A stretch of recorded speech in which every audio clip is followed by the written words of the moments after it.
یہ عقیدہ کہاں سے نکل آیا کہ آپ ان کے جھنڈے اٹھا لیں اور ان کے جلسے کریں اور ان کے عرس منائیں اور یوم میلاد منائیں؟ 1300 سال میں صرف ایک ہی عقیدہ رہا کہ غلطی پر تھے، ان کا طرز عمل خروج تھا، کسی نے بغاوت کہا، کیوں کہ خلیفہ راشد کے خلاف نکلے تھے۔ عقیدہ تو یہ تھا کہ چپ رہیں، تم نے اپنی چپ توڑ دی اور نعرے لگا کر بال واسطہ مولا علی المرتضیٰ کے بغض کو پھیلانا شروع کر دیا۔ تم نے زبان کھولی، کھولتے مولا علی کہنے میں کھولتے تو بات تھی، ایمان تھا۔ تم نے ان کو مولا بنایا، جس نے مولا علی المرتضیٰ کے زمانے میں ان کی خلافت کو قبول نہیں کیا اور کوئی اقدام کیا، اس کو ائمہ اہل سنت نے بالاجماع بغیر اختلاف کے خروج اور بغاوت قرار دیا،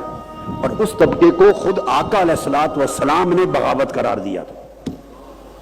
حضور علیہ السلام نے بغاوت قرار دیا تھا۔ خاص طور پہ جو مشاجرہ ہے وہ جنگ صفین کا زیادہ معروف ہے، جو اس وقت میں گفتگو میں لوں گا۔ یہ ایک طرف مولا علی شیر خدا ہیں اور وہ خلیفہ راشد ہیں، دوسری طرف ایک طبقہ ہے جس میں کچھ صحابہ بھی تھے اور باقی تابعین اور غیر صحابہ بھی تھے، جنہوں نے خروج کیا آپ کی خلافت کے خلاف۔ ان کے سربراہ یا ان کو لیڈ کرنے والے حضرت امیر معاویہ رضی اللہ تعالیٰ عنہ ہیں، وہ بھی صحابی ہیں۔ چونکہ گفتگو اس وقت صرف حضرت امیر معاویہ رضی اللہ تعالیٰ عنہ کے تناظر میں ہو رہی ہے، جنگ صفین اور آپ کا جو پورا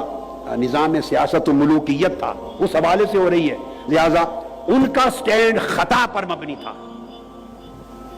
وہ خاطی تھے، ان کا موقف درست نہیں تھا، اور فقہا نے اور ائمہ اصول الدین نے اپنی تمام کتب اہل سنت کے اندر ان کے اس عمل کو، اقدام کو خروج اور بغاوت تک کا لفظ لکھا ہے، خروج اور بغاوت کا لفظ لکھا ہے۔ کسی ایک کتاب نے بھی ان کے عمل کی توثیق نہیں کی۔ میں 1300 سال کے ذخیرہ علم کی بات سند اور دلیل اور حجت کے ساتھ کر رہا ہوں۔ ائمہ اہل سنت میں کسی ایک نے ان کے طرز عمل کی توثیق نہیں کی، اس کو درست نہیں کہا، اس کا دفاع بھی نہیں کیا، کسی نے دفاع بھی نہیں کیا، نہ ان کی شان میں کسی نے کلابے ملائے، نہ کسی نے قصیدے پڑھے، نہ ان کے لیے جلسے جلوس کیے، نہ ان کی شان میں ترانے بلند کیے، نہ ان کے جھنڈے اٹھائے، نہیں۔ 1300 سال کا اہل سنت والجماعت کا ذخیرہ علم متفقہ، جس پر اختلاف نہیں ہے، میں ذمہ داری سے کہہ رہا ہوں، کتابیں پڑھیں، کھنگالیں کتب کو، علم کے سمندر میں غوطہ زنی کریں، آپ کو پتا چلے 1200-1300 سال میں اصول دین اور اصول عقائد کے اور اصول فقہ کے کسی ایک عالم اور فقیہ اور امام نے ان کا دفاع نہیں کیا،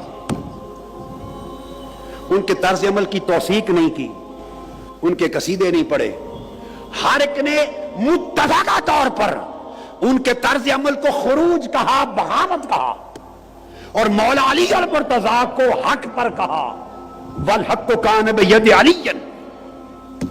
ہر ایک نے لکھا۔ یہ عقیدہ کہاں سے نکل آیا؟ لوگ زبان بند کرواتے رہے 1300 سال تک ائمہ، اور آج یہ عقیدہ کہاں سے آیا کہ آپ ان کے جھنڈے اٹھا لیں اور ان کے نعرے لگائیں اور مسجد بجائے مسجد علی رکھنے کے ان کے نام پہ رکھے اور ان کی شانوں پر ترانے اور قصیدے گائیں اور ان کے جلسے کریں اور ان کے عرس منائیں اور یوم میلاد منائیں؟ خدا کے لیے مجھے بتا دو، 1300 سال میں یہ عقیدہ میں نے اپنی زندگی میں نہیں دیکھا۔ تم نے اپنی چپ توڑ دی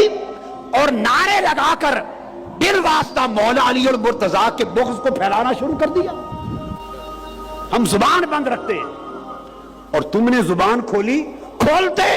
مولا علی کہنے میں کھولتے تو بات تھی، ایمان تھا۔ تم نے ان کو مولا بنایا،